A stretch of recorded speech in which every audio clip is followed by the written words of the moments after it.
చేసి అటువంటి మాట్లాడడం అతను తగదు, వ్యక్తిగతంగా కూడా తగదు. దీన్ని మేము ఖండిస్తూ వెంటనే కూడా ఉపసంహరించుకోవాలని చెప్పేసి కూడా మేము డిమాండ్ కూడా చేస్తున్నాం. ఎందుకంటే ముఖ్యమంత్రిగా ఉన్నప్పుడు అందరికీ సమానంగా చూసుకోవాల్సిన అవసరం కూడా ఉంది. కానీ ముఖ్యమంత్రి కేవలం కొద్ది మంది కంటే నేను అడుగుతూ ఉన్నాను చంద్రబాబు నాయుడు గారిని, మీరు ముఖ్యమంత్రి మీ తెలుగుదేశం పార్టీను, జనసేన, భారతీయ జనతా పార్టీ వారికి మాత్రమే నీకు ముఖ్యమంత్రి, లేకపోతే మీకు ఓటు వేసిన వారికి మాత్రమే ముఖ్యమంత్రి, మిగతా ప్రజలకు మీరు ముఖ్యమంత్రి కాదా అని చెప్పి నేను అడుగుతూ ఉన్నాను. చాలామంది కూడా ముఖ్యమంత్రులు అయ్యారు ఈ భారతదేశంలోని, ఆంధ్రప్రదేశ్కే కాదు, ఏ ముఖ్యమంత్రి కూడా ఇట్లా మాట్లాడలేదు. ఈయన చంద్రబాబు నాయుడు గారు మాత్రమే ఇటువంటి మాట్లాడారు. ఇదే జగన్మోహన్ రెడ్డి గారు ముఖ్యమంత్రిగా అయినప్పుడు కూడా వెంటనే కూడా సంక్షేమ కార్యక్రమాలు అందిస్తూ ఒకే ఒక మాట చెప్పారు, అధికారులకు కూడా చాలా స్పష్టంగా అధికారికంగానే ముఖ్యమంత్రి హోదాలోనే ప్రతి సంక్షేమ కార్యక్రమం కానీ ఏది కానీ అందరినీ సమానంగా చూడండి. ఎవరైనా కానీ వైఎస్ఆర్ కాంగ్రెస్ పార్టీకి సంబంధించిన నాయకుడు కానీ కార్యకర్త కానీ లేకపోతే ప్రజాప్రతినిధి కూడా వారు ఓటు వేయలేదు కాబట్టి వారికి అందించవద్దండి అని ఏనాడు కూడా అడగలేదు. ఏనాడు కూడా అటువంటి చేయొద్దండి, తప్పకుండా కూడా అందరినీ సమానం చూసి ఇవ్వండి అని చెప్పిన ముఖ్యమంత్రి జగన్మోహన్ రెడ్డి గారు అయితే చంద్రబాబు నాయుడు గారు ఇలా చెప్పడం ఇది మొదటి తూరు కూడా కాదు. 2016-17 సంవత్సరంలో అనుకున్నాను ఇతను ముఖ్యమంత్రిగా ఉన్నప్పుడు ఇదే మాట అన్నాడు, మేము వేసిన రోడ్లపైన ఈ వైఎస్ఆర్ కాంగ్రెస్ పార్టీ వాళ్ళు ఎలా నడుస్తారు అని చెప్పేసి మాట కూడా అన్నాడు. కాబట్టి అతను ఇలా మాట్లాడడం కూడా తగదు. ఇతని కుమారుడు లోకేష్ గారు చాలా రాజ్యాంగేతర శక్తులుగా కూడా ఈరోజు కూడా చేస్తున్నారు. రాజ్యాంగబద్ధంగా ప్రమాణ స్వీకారం చేసి అందరినీ సమానం చూడుకోకుండా లోకేష్ గారేమో రెడ్ బుక్ రాజ్యాంగం ప్రకారం నడుస్తాము అని చెప్పి అంటున్నాడు. ఈ కక్షపూరితమైన రాజకీయాలని కూడా ఈ రాష్ట్రంలో కూడా చేస్తూ ఇప్పటికే చాలామందిని ఇతర పార్టీ వారిని సోషల్ మీడియా అని చెప్పేసి ఎప్పుడో 4 సంవత్సరాల కిందట 5-10 సంవత్సరాల కిందట కూడా కేసులు పెట్టి వాళ్ళకు అధికారం ఉందని చెప్పేసి ఈరోజు తీసుకొని వచ్చేసి జైళ్ళకు పంపించే పరిస్థితి కూడా ఈరోజు కక్షపూరితమైన రాజకీయాలు కూడా ఈ రాష్ట్రంలో కూడా చేస్తున్నారు. కాబట్టి ఇది చాలా కూడా తగదు. నేను చంద్రబాబు నాయుడు గారికి నేను అడుగుతూ ఉన్నాను, ఈరోజు మీరు చేస్తే ఆ రోజే మేము అందరూ కూడా అనుకుంటే మీరు ఉండిందురా అని చెప్పి నేను అనుకున్నాను. కానీ ఎవరు కానీ అట్లా అనుకోలేదు. చాలా విషయాల్లో కూడా కడకు మీ వ్యక్తిగతంగా కూడా ఇదే రాజశేఖర రెడ్డి గారు ముఖ్యమంత్రిగా ఉన్నప్పుడు బాలకృష్ణ గారు శాసనసభ్యుడిగా ఉండి కూడా అక్కడ ఇంట్లో ఏదో జరిగితే దాన్ని ఏనాడు కూడా రాజకీయంగా చూడలేదన్నమాట. లేకపోతే ఇంకొక పార్టీకి సంబంధించిన వాళ్ళని కూడా ఎప్పుడు కానీ చూడలేదు. కానీ అనేక రకాల కూడా చూసుకొని వస్తే ఈరోజు వీళ్ళు వేస్తున్న తీరు కక్షపూరితమైన రాజకీయాలు కూడా తీసుకొని ఎక్కడ చూసినా వస్తున్నారు. ఇప్పటికే సంక్షేమ కార్యక్రమాలు చాలామంది కూడా అంటున్నారు, సంక్షేమ కార్యక్రమాలన్నీ కూడా వైఎస్ఆర్ కాంగ్రెస్ పార్టీ వారికి ఇతర పార్టీ వారికి కూడా అందించకూడదు అని చెప్పేసి కూడా వాళ్ళ నోటి నుంచి కూడా చాలామంది కూడా వస్తున్నాయి. ఒక ముఖ్యమంత్రి ఇలా మాట్లాడితే, ఒక మంత్రి హోదాలో ఆయన కుమారుడు ఇలా మాట్లాడితే ఈరోజు వారి యొక్క శాసనసభ్యులు, పార్లమెంటు సభ్యులు, ప్రజాప్రతినిధులు ఎలా వారి యొక్క నియోజకవర్గాల్లో వ్యవహరిస్తున్నారో ఒత్తిడి ఆలోచన చేసుకోమని చెప్పి నేను అడుగుతా ఉన్నాను ఈ ముఖ్యమంత్రి గారికి. వారు ఇప్పటికే సంక్షేమ కార్యక్రమంలో వచ్చినా కూడా వేరే పార్టీ వారు అని చెప్పేసి అడుగుతున్నా కూడా తీసేస్తూ ఉన్నారు, ఇవన్నీ కూడా చేస్తూ ఉన్నారు. నేను అడుగుతున్నాను, నీవు చెప్పింది మీకు మాత్రమే వర్తిస్తుంది. ఎందుకంటే చంద్రబాబు నాయుడు గారు, మీరు మీ మామ ఒక్క మాట అన్నాడు ఆ రోజు, చంద్రబాబు నాయుడు గారు ఎక్కడో ఉంటే తీసుకొని వచ్చేసి బిడ్డనిచ్చి పెళ్లి చేసేదే కాకుండా నా పైన కూడా పార్టీ ఆదేశిస్తే నిలబడతానని చెప్పిన చంద్రబాబు నాయుడు గారికి ముఖ్యమంత్రి అయిన తర్వాత మళ్ళీ కూడా ఆ పార్టీలో చేర్చుకొని, తెలుగుదేశం పార్టీలో చేర్చుకొని, తెలుగుదేశం పార్టీ ప్రధాన కార్యదర్శికి ఇచ్చేదే కాకుండా మంత్రిగా చేస్తే అతని నుంచి ఎలా కూడా చీఫ్ మినిస్టర్ పోస్ట్ కూడా ఎలా తీసుకున్నానని చెప్పి ఆ రోజు కామెంట్ చేశాడు ఎన్టీ రామారావు గారు చంద్రబాబు నాయుడు గారికి. పాముకు పాలు పోసినట్లే నీ అటువంటి వాళ్ళ దగ్గర తీసుకున్నాను కాబట్టి అని చెప్పేసి ఆ రోజు అన్నాడు. అది నీకు వర్తిస్తుంది తప్ప ఈరోజు కాదు. అది ఏమన్నా మతికి వచ్చి ఏమన్నా మాట్లాడినావా చంద్రబాబు నాయుడు? కాబట్టి నేను వెంటనే అడుగుతున్నాను, వెంటనే ముఖ్యమంత్రి హోదాలో వెంటనే కూడా విత్డ్రా చేసుకోండి. Or otherwise you are unfit to be the chief minister. వెంటనే కనుక విత్డ్రా చేసుకోకపోతే ఆ వర్డ్స్ నీవు ముఖ్యమంత్రి సీట్లో కూర్చోవడానికి అర్హత కూడా కోల్పోతావు అని చెప్పేసి కూడా హెచ్చరిస్తూ వెంటనే కూడా విత్డ్రా చేసుకోవాలని చెప్పి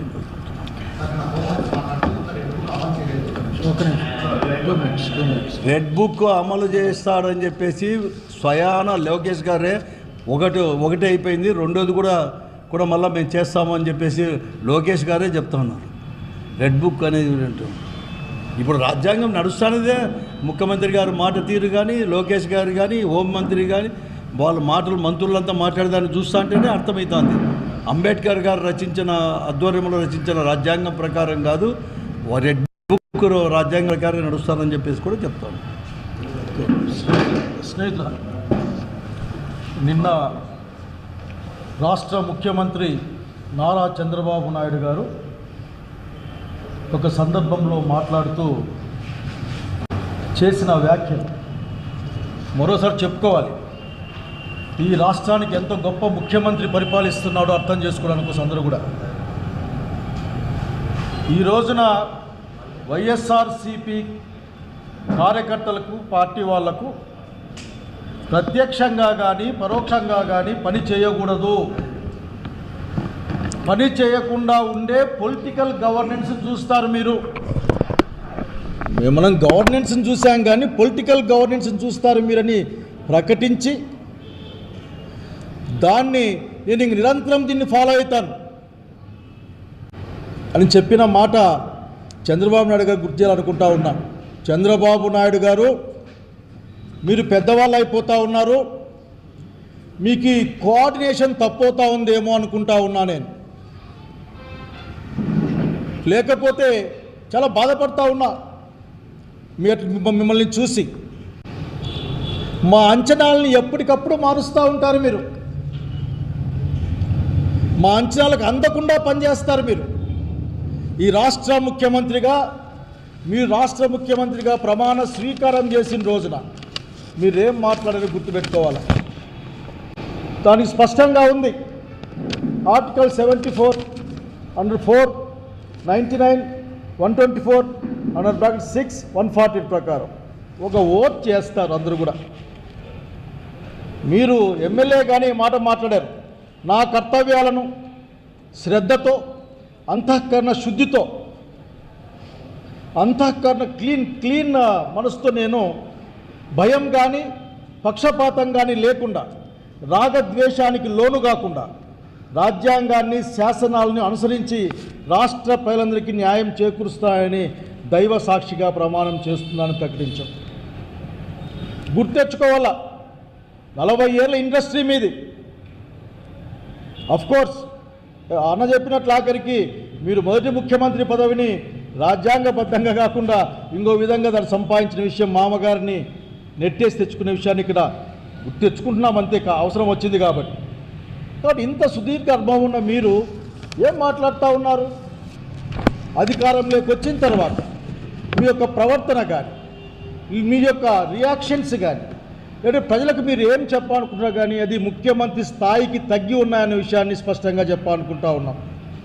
ఏదైతే రాజ్యాంగబద్ధంగా ఉన్న అంశాలని ఆర్టికల్ 14 ప్రకారం రాజ్యాంగం ముందు ఈ దేశంలో అందరూ సమానమే, అన్నిటినీ పొందడానికి సమానమే అని చెప్పిన తర్వాత మీరు అత్యంత కక్షపూరితంగా ముఖ్యమంత్రి హోదాలో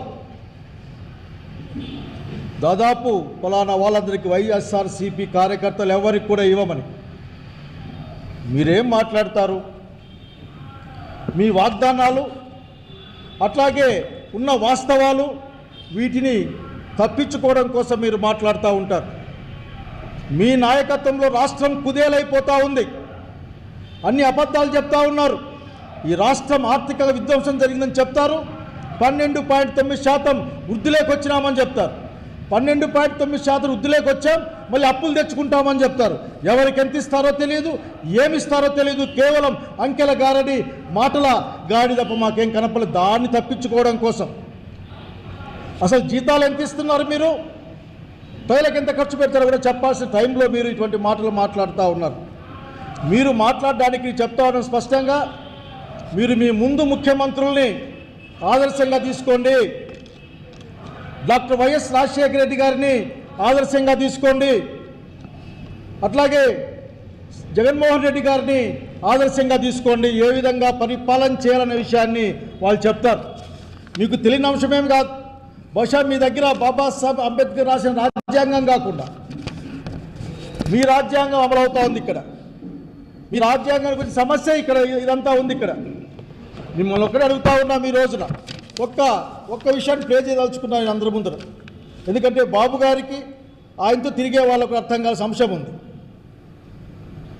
జగన్మోహన్ రెడ్డి గారు ఏం చెప్పారు? ప్రాంతం కానీ రాజకీయాలు కానీ పార్టీలు కానీ ఇవేవి కూడా చూడదండి. అర్హత ఉన్న ప్రతి ఒక్కరికి ఇది చేరాలి. మనకు ఓటు వేయని వాళ్ళకు కూడా మనం మంచి చేయాలి. ఎన్నికలు అయ్యేదాకే రాజకీయాలు, ఎన్నికలు అయిపోయిన తర్వాత అందరూ మన వాళ్ళే.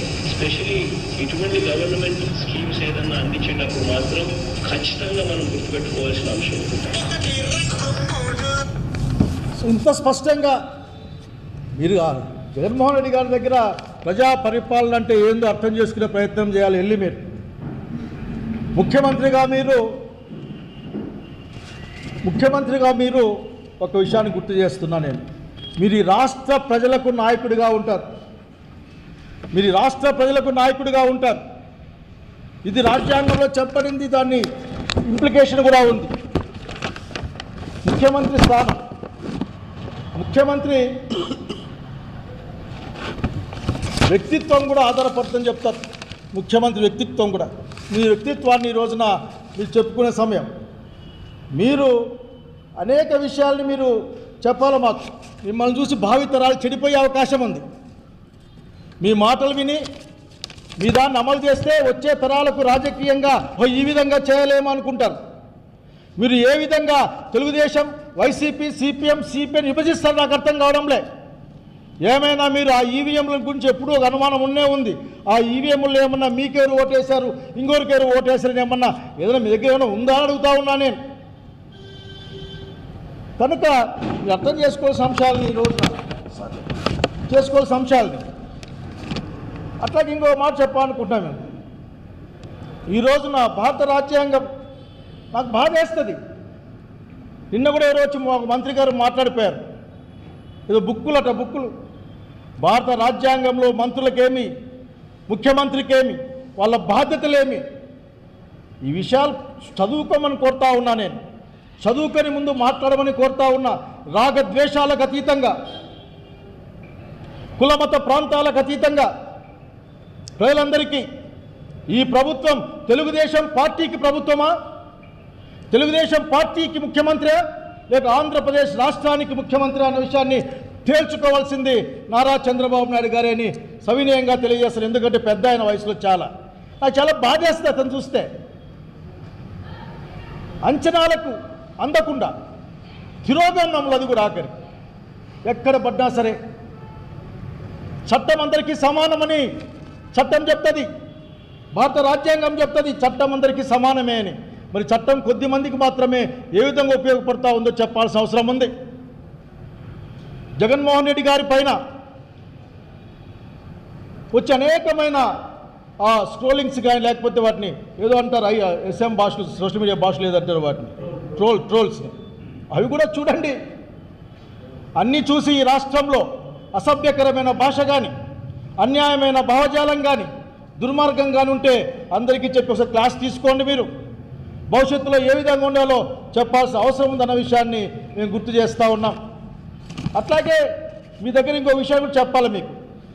మీరు అన్న మాటలు ఎంత ప్రభావాన్ని, దుర్మార్గమైన చెడ్డ ప్రభావాన్ని సమాజం మీద చూపిస్తాయో మీకు అర్థమవుతా ఉందా? ఇది విద్వేషాలని, ఈ రాష్ట్రంలో ఉన్న ప్రజల మధ్య పార్టీల పేరు మీద విద్వేషాలని పెంచుతున్న విషయాన్ని మీరు గమనించమని కోరుతా ఉన్నాం. నిజంగా ఈ రాష్ట్రం యొక్క ప్రజల యొక్క శ్రేయోభిలాషులు అయితే, భారత రాజ్యాంగాన్ని గమనించి పనిచేసే వాళ్ళైతే ఈ ఆంధ్రప్రదేశ్ సమాజంలో మీరు విద్వేషాలని రెచ్చగొడతా ఉన్నారు పార్టీల పేరు మీద విషయాన్ని మీరు గుర్తించండి. గుర్తిస్తే ఆంధ్ర రాష్ట్ర ప్రజానీకానికి ప్రత్యక్షంగా మీరు సారీ చెప్పండి, క్షమాపణ చెప్పండి. అది లేదు, మీరే కరెక్ట్ అనుకుంటే భారత రాజ్యాంగం ప్రకారం ఏం జరగాలో జరుగుతున్న విషయం తెలియజేస్తా ఉన్నా. అంతేకాదు, దిస్ డిస్క్రిమినేషన్. ఇది భారత రాజ్యాంగం వివక్షను నిషేధించింది. మీరు వివక్ష చూపిస్తూ ఉన్నారు. వివిధ ప్రభుత్వ కార్యకలాపాల్లో, వివిధ ప్రభుత్వ పనుల్లో వీళ్ళకు చేయకూడదు. అయ్యా మిమ్మల్ని ఒక్క మాట అడగాలనుకుంటా ఉన్నా. పాత సామెత ఉంది, ఆవులు చేనులో మేస్తే దూడలు ఎక్కడ మేస్తాయన్న సంగతి. సాక్షాత్తు ముఖ్యమంత్రి గారే ఈ మాట మాట్లాడితే ఈ ఆంధ్రప్రదేశ్ రాష్ట్రంలో వారి యొక్క పార్టీలో ఉన్న మనుషులు కానీ, మంత్రులు కానీ, అట్లాగే అధికారులు కానీ ఏ విధంగా బిహేవ్ చేస్తారో ఆలోచించుకోవడానికే కష్టంగా ఉంది. ఇప్పటికే అనేక నియోజకవర్గాల్లో వైసీపీ సానుభూతి పరులు లేక అర్హత ఉన్న వాళ్ళు వీళ్ళు ఇప్పటికే అనేక ఇబ్బందులు పడుతూ ఉన్నారు. అది హౌసింగ్లో కానీ, అట్లాగే ప్రాయోజిత కార్యక్రమాల్లో కానీ మీరు రావాల్సిన అవసరం లేదు, మీరు పలానా వాళ్ళతో ఫోన్ చేయించండి అనే విధంగా మాట్లాడుతూ ఉన్నారు. నేను రాజశేఖర రెడ్డి గారిని గుర్తు చేస్తూ ఉన్నాను. మీ సమకాలీనుడు చంద్రబాబు నాయుడు గారు ఇద్దరు కలిసే పనిచేశారు. మీరు ప్రతిపక్షంలో ఉన్నా లేక ఒకే పక్షంలో ఉన్నా శాచ్యురేషన్ మోడ్లో కులాలకి, మతాలకి, రాజకీయాలకి ఏమీ సంబంధం లేకుండా ఆ రోజు హౌసింగ్ కానీ, ఆరోగ్యశ్రీ కానీ, ఉద్యోగాలు కానీ, సంక్షేమ కార్యక్రమం అన్ని ఫీ రియంబర్స్మెంట్ కానీ అన్నిటి కూడా మాలాంటి వాళ్ళం ఆ రోజున అడిగాం. ఆయన ఒకే ఒక మాట చెప్పాడు ఆఖరికి, ఎలక్షన్ల తర్వాత రాజకీయాలు లేవు, ఈ రాష్ట్ర అభివృద్ధి, ఆంధ్రప్రదేశ్ రాష్ట్ర సమాజం యొక్క అభివృద్ధి అందరి మధ్యలో అందరూ కలిసి ఉన్నప్పుడే జరుగుతుంది. మనం వాళ్ళని కూడా మనం పనిచేయించేసి మనకి సానుభూతి పరులుగా మార్చుకోవాలని చెప్పారు. మీ చేత అయితే అందరికీ చేసి మీరు మంచితనం పెంచుకోండి, అంతేగాని ఒక వివక్షని, ఒక విద్వేషాన్ని పెంచే ప్రయత్నాన్ని ఖండిస్తూ ఉన్నాం. ఇది మీ స్థాయికి తగదిది. ప్రజాస్వామ్యవాదులు గుర్తించాలి ఈ రాష్ట్రాన్ని ఎక్కడికి తీసుకెళ్తున్నారో. ప్రజలు గమనించాలా ఈ రాష్ట్రంలో పరిపాలన ఏ విధంగా సాగబోతూ ఉందో. ఆంధ్రప్రదేశ్ ప్రభుత్వం ఉంటుంది, వివిధ పార్టీల ప్రభుత్వాలు ఉండవు. ఆంధ్రప్రదేశ్ అధికార యంత్రాంగం ఉంటుంది, వివిధ పార్టీల అధికార యంత్రాంగం ఉండదు. దీన్ని ఈ విధంగా విభజన తెచ్చి పరస్పర వైషమ్యాలు, అనుమానాలు, అవిశ్వాసాలు ఇవన్నిటికీ తోడు ఒక వివక్ష, ఈ సమాజం నుంచి వివక్షను దూరం చేయాల్సిన సమయంలో మీరు ఇటువంటి విషయాలను తీసుకురావడం మాత్రం చాలా బాధాకరం. మీరు మా అంచనాలని మీరు అందుకోవడం లేదు, మీ ఆలోచనని మేము తట్టుకోలేకపోతా ఉన్నాం. ఇంత దిగజారుడు ఆలోచన ఎందుకు వస్తూ ఉందో నాకు అర్థం కావడంలే. ఎవరిని సంతోష పెడదామనో నాకు అర్థం కావడంలే. కనుక మీరు ప్రస్తుతానికి మీరు ఏమి ప్రమాణం చేశారో చదువుకోండి. ముఖ్యమంత్రిగా ఏం ప్రమాణం చేశారు, ఎమ్మెల్యేగా ఏం ప్రమాణం చేశారు, భారత రాజ్యాంగం ఆర్టికల్ 47 ఏం చెప్తుంది, అట్లాగే మీ ప్రమాణం కూడా రాజ్యాంగబద్ధమే, ఇష్ట ప్రకారం చేయడానికి లేదు. ఆ 74 ఆర్టికల్ 123 194 ఈ చదువుకోండి. మీరు 124 చదువుకోమని అడుగుతా ఉన్నాను. చదువుకొని కొద్దిగా మంచి మాటలు వచ్చే భావితరానికి ఏం చెప్తారు మీరు? 47 దాకా మీరు ఆలోచిస్తూ ఉన్నారే. 47 దాకా మేమే ఉంటాం, నేనే ఉంటానని ఆలోచిస్తాం. 47కు ఇటువంటి దుష్ట సమాజాన్ని తీసుకెళ్తారా? ఇటువంటి దుర్మార్గమైన ఆలోచన విధానాన్ని ఖచ్చితంగా ఖండిస్తూ ఉన్నాం. మీరు మొన్న బడ్జెట్ పెట్టి ఆ బడ్జెట్లో దాదాపు అన్ని సత్యదూరమైన విషయాలు చెప్పి చివరికి జగన్మోహన్ రెడ్డి గారిని తిట్టడం ఒక్కటే పరిష్కారంగా ఈ రోజున నేను ఒక చిన్న సందర్భం కాక అడుగుతా ఉన్నా. విశాఖపట్నం బీచ్గా బ్లూ ఫ్లాగ్ పోయిందట. 9 నెలల పరిపాలన, ఇది కూడా వైసీపీ ప్రభుత్వ నిర్వాహకమే అని దాంట్లో చూసా. అంటే 9 నెలల కాలంలో మీరు విశాఖపట్నం పోలేదా? ఆ బీచ్ మొహం చూడలేదా? ఏ అధికారిని పంపలేదా? అసలు మీరు పరిపాలన చేయలేదా? చెప్పాల్సిన అవసరం ఉంది. సంపద సృష్టిస్తామని చెప్పిన మీరు ఆ సంపద సృష్టి ఏందో చెప్పకుండా అప్పులు తెచ్చుకుంటామని ఘనంగా ప్రకటించిన రోజునే అర్థమైపోయింది మీ యొక్క డొల్లతనం ఏందో, మీ మాటల్లో ఉన్న తేలిక మాటలేందో మాకు అర్థమైపోయినాయి. మీరు రాజ్యాంగబద్ధంగా కాదు, అక్కడి ప్రజల పక్షాన కూడా మీరు పరిపాలన లేరని చెప్పడానికి బాధపడతా ఉన్నాను. ఇటువంటి అనేకమైన అక్రమాలని, ప్రజాస్వామ్య దూరమైన అంశాలని, రాజ్యాంగబద్ధంగా లేని అంశాలని లేవనెత్తడానికి ప్రజల పక్షాన వైఎస్ జగన్మోహన్ రెడ్డి గారు ప్రధాన ప్రతిపక్ష హోదా ఇమ్మన్నారు. మీకు తెలీదా ప్రధాన ప్రతిపక్షంలో ఏమేమి ఉంటాయో తెలీదా? ఆ సమయం ఎంత కేటాయిస్తారో తెలీదా? హక్కుగా వస్తుందని తెలీదా? మీకు భయం. జగన్మోహన్ రెడ్డి గారు వచ్చి మాట్లాడితే ఎక్కడ వాస్తవం బయటకు వస్తుందో మీకు భయపడుతుంది. ఇవన్నీ అంశాలను మీరు పరిశీలించమని కోరుతా ఉన్నాను చంద్రబాబు నాయుడు గారు. నిజంగా మీరు ఇచ్చిన స్టేట్మెంట్కే కట్టుబడి ఉంటే వైసీపీ వాళ్ళకి పని చేయనీయం. మాకు ఓట్లు వేసిన వాళ్ళకే, లేదంటే మా వాళ్ళకే, మీ వాళ్ళంటే బహుశా మీ సభ్యుల మీరు కార్డు ఇచ్చిన వాళ్ళకే పనిచేస్తారా? అంటే మిగతా మీ సభ్యులు కానీ సాధారణ ప్రజానీకానికి పనిచేయరా? నిజంగా మీరు అదే స్టేట్మెంట్ కట్టుబడి ఉంటే ముఖ్యమంత్రి పదవి మీరు ఆ సంబద్ధతతో మీరు ఆలోచించుకోవాల్సిన అవసరం ఉందని తెలియజేస్తా ఉన్నాను.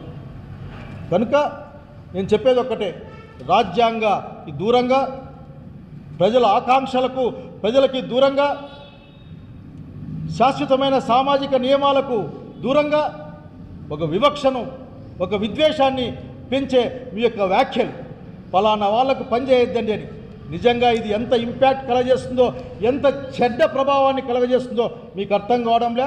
బహుశా మీరు ఆ చెడ్డ ప్రభావాన్ని ఊహించి లేక ఆలోచించే ఈ మాటలు మాట్లాడంటే అంతకంటే సమాజపరంగా సామాజికంగా క్షమించడానికి విషయం అంటూ ఏంది ఉండదని విషయం తెలియజేసుకుంటూ, భారత రాజ్యాంగమే ఈ దేశాన్ని, రాష్ట్రాన్ని, మన ఆలోచనలని డాక్టర్ బాబాసాహెబ్ అంబేద్కర్ యొక్క ఆలోచనలతో కలిపి ముందుకు తీసుకెళ్లాల్సిన బాధ్యత ఉందన్న విషయాన్ని గుర్తు చేస్తూ ఉన్నాం. చంద్రబాబు నాయుడు వ్యాఖ్యలు రాజ్యాంగ పరిరక్షణ వ్యవస్థల దృష్టికి, అంటే కోర్టు ఇట్లాంటి వాళ్ళ దృష్టికి ఏమైనా తీసుకెళ్లే అవకాశం ఉందా? యా, దట్ ఈజ్ యాక్చువల్లీ దీన్ని ప్రజాస్వామ్యబద్ధమైన సంస్థలకి, ప్రజాస్వామ్య రక్షణ కోసం ఉపయోగపడే అన్ని అంగాల్ని వాడుకోవాల్సిన అవసరం ఉంది. ఎందుకంటే నాట్ ఎ స్మాల్ స్టేట్మెంట్. ఇంత ఓపెన్గా, ఇంత నేకెడ్గా ఒక స్టేట్మెంట్ ఇచ్చిన ముఖ్యమంత్రి ఎవరూ లేరు. బహుశా చేసే పనుల్లో వీళ్ళకి కొనిపెట్టి వాళ్ళకి కొనిపెట్టి ముసుగేసుకొని చేశారు, కానీ ఇంక ముసుగులు గిసుగులు ఏమీ లేకుండా చేయడానికే వీల్లేదు. నేను ఒప్పుకోను. నెల ఈ కార్యక్రమం చేస్తాను నేనని చెప్పిన ముఖ్యమంత్రిని చూస్తూ ఉన్నాం. డెఫినెట్గా ఇందులో ఉన్న లీగాలిటీస్ని వాటిని ఖచ్చితంగా పరిశీలించి ముందుకెళ్తామని తెలియజేస్తా ఉన్నాం. ప్రజలందరి నుంచి ట్యాక్స్ వసూలు చేస్తున్నారు. అభివృద్ధి మాత్రం టీడీపీ వాళ్ళు మాత్రమే ఉంటారు ముఖ్యమంత్రి గారు. ఎట్లా చూస్తారు? అసలు ముఖ్యమంత్రి గారి స్థాయిలో ఆ మాటలు ముఖ్యమంత్రి గారి స్థాయిలో ఆ మాటలు అది అడుగుతున్నాను ఆఖరికి. మీరు తెలుగుదేశం పార్టీకి ముఖ్యమంత్రి, మళ్ళీ పార్టీకి ముఖ్యమంత్రి, ఈ రాష్ట్ర ప్రజలందరికీ ముఖ్యమంత్రి. ఈ రాష్ట్ర ప్రజలందరూ తమ ట్యాక్సులు కట్టి తమ ఆదాయం నుంచి పరిపాలన నిమిత్తం డబ్బులు ఇస్తారు. అది ఈ రాష్ట్రానికి సంబంధించి ఈ వ్యక్తికో ఆ వ్యక్తికో కాదు. నాకు అర్థమవుతా ఉంది. మీరు దాదాపు చెప్పిన అసెంబ్లీ లెక్కల్లో మీరు వాళ్ళొక మాట చెప్పారు, చేసిన కేటాయింపులు ఉన్న వాస్తవ సంఖ్య. అమ్మఒడికి దాదాపు 80 లక్షల మంది, తల్లికి వందనం మేము ఇప్పుడు ఆఖరికి మన అమ్మఒడి తల్లికి వందనానికి 85 లక్షలు దాదాపు అటు ఇటు విద్యార్థులు ఉంటారు. ఒక 10-15 లక్షలు తక్కువ అయ్యే బడ్జెట్ పెట్టారు. 9-8 వేల కోట్లు పెట్టారు ఆఖరికి. అంటే ఈ 10,000 కోట్లు ఇవన్నీ కూడా లేకుంటే ఇదంతా ఈ 10 లక్షల మనుషులు వైసీపీ వాళ్ళని అప్పుడే మీరు ప్లాన్ చేసినారా? నాకు అనుమానం వస్తూ ఉంది. ఏమనుమానం వస్తూ ఉందంటే ఇప్పటికి కూడా 12.5 లక్షల ఓట్లకి లెక్కలేదు ఈ రాష్ట్రంలో. ఎవరు అడుగుదామన్నా చెప్పేవాళ్ళు లేరు. బహుశా అదే కోవలో ఆ క్వశ్చన్ మార్క్ అడుగుతూ ఉన్నాను నేను ఆఖరికి. అదే కోవలో ఎవరు, ఏ పుల్లయ్య, ఏ రామకృష్ణ, ఏ శైలజనాథ్ ఎవరికి ఓటేశారో మీ దగ్గర ఆల్రెడీ ఇన్ఫర్మేషన్ ఉందా? ఇట్లా ఉంటే మరింత ప్రమాదకరం. కాబట్టి ముఖ్యమంత్రి గారిని ఒక్కటే కోరుతా ఉన్నా, ఇప్పటికి కూడా మీరు ముఖ్యమంత్రి ఆంధ్రప్రదేశ్, మీరు దయచేసి భారత రాజ్యాంగానికి లోబడి భారత రాజ్యాంగం నిర్దేశించిన పద్ధతుల్లో పనిచేయమని కోరుతా ఉన్నా. మీరు రాజశేఖర రెడ్డి గారిని ఆదర్శంగా తీసుకోండి. సంక్షేమ రంగాన్ని, అభివృద్ధిని 2 విధాలుగా 2 చేతులతో ఆ రోజు రాజశేఖర రెడ్డి గారు ఈ రాష్ట్రాన్ని ముందుకు తీసుకెళ్లారు. అడిగిన వాళ్ళ ఎలక్షన్ల మేనిఫెస్టో కాదు, అడగని వాటివన్నీ కూడా ఆఖరికి. ఆ రోజు నా గుండె ఆపరేషన్లు ఎవరు అడిగారు? ఫీ రియంబర్స్మెంట్ ఎవరు అడిగారు? ఒక 300% హాస్టల్ రేట్లు పెంచడాన్ని ఎవరు అడిగారు? కస్తూరిబా స్కూల్, మోడల్ స్కూల్ ఎవరు అడిగారు? ఇవన్నీ రాజ్యంలో ఉన్న వాళ్ళు ప్రజలకు మేలు చేయాలి కాబట్టి రాజశేఖర రెడ్డి గారు రోజున పనిచేశారు. ఆ తర్వాత మీకు వినిపించాను నేను, జగన్మోహన్ రెడ్డి గారు ఏం చెప్పారు అంత స్పష్టంగా. రాజకీయాలు అన్నది ఎలక్షన్ తర్వాత లేవు, అందరూ మన వాళ్ళే, అందరికీ లాభం రావాలా, అందరికీ లబ్ధి చేయాలా, మీరు పని చేయమని చెప్పారు. గమనించమని కోరుతా ఉన్నా. మీరు స్టేట్మెంట్లు పక్కలో పెట్టుకొని ఒక్క నిమిషం మీరు తెల్లవారుజామున లేస్తామని చెప్తా ఉంటారు. అదే బ్రహ్మముహూర్తమో బ్రాహ్మీ ముహూర్తంలో ఆ టైంలో 1 గంట సేపు ఏం మాట్లాడారు, మీ పూర్వపు ముఖ్యమంత్రులు ఏం మాట్లాడారో గమనించి మనం సర్దిద్దుకోమని కోరుతా ఉన్నాం. లేకపోతే ముఖ్యమంత్రి పదవికి మీరు ఏ విధంగా పనికొస్తారో ఆలోచించుకోమని కోరుతా ఉన్నాను. ఇటు ముఖ్యమంత్రి గారు తేల్చుకోవాల్సిన సమయం అంతే ఆసన్నమైందనే అతను చెప్పిన ఆ మాట మాట్లాడినాక ఇతను ఈ రాష్ట్రంలో ఉండే ప్రజలందరికీ, అంటే ఓటు ఉన్నవారు ఓటు లేనివారు కూడా ఉన్నారు, 18 సంవత్సరాల కంటే తక్కువ ఉన్నారు, అందరికీ ముఖ్యమంత్రే. ఎవరు ముఖ్యమంత్రి ఒకడే ఉంటారు, కానీ అతను ముఖ్యమంత్రి అందరికీ కాదా, లేకుంటే ఏమన్నా వేరే దీపం మాదిరి ఏమన్నా చేసుకొని వాళ్ళకి కావాల్సిన వాళ్ళకి మాత్రమే ముఖ్యమంత్రిగా ఉంటాడని తేల్చుకోవాల్సిన సమయము ఈరోజు చంద్రబాబు నాయుడు గారు తేల్చుకోవాలి.